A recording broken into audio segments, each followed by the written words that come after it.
Welcome to Kenton's videos. Enjoy the video.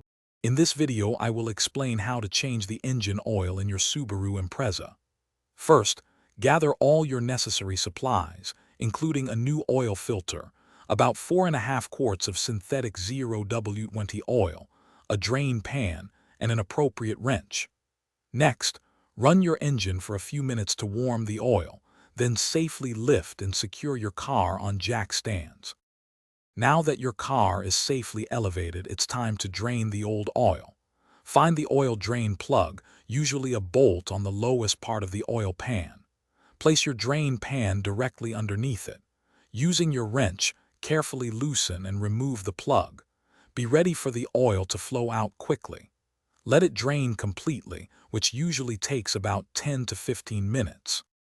With the old oil drained, it's time to replace the filter. Locate the old oil filter, often near the front of the engine, and twist it counterclockwise to remove it. Be prepared for a small amount of oil to spill.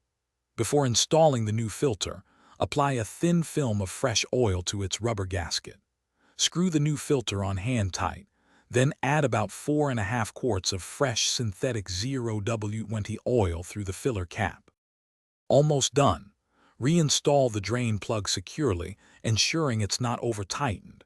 Carefully lower your vehicle back to the ground. Start the engine and let it run for a few minutes, then turn it off and wait a moment. Check the oil level on the dipstick, adding a small amount if needed.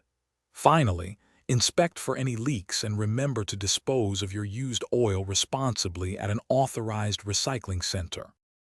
Thanks for watching. Consider subscribing if we helped you.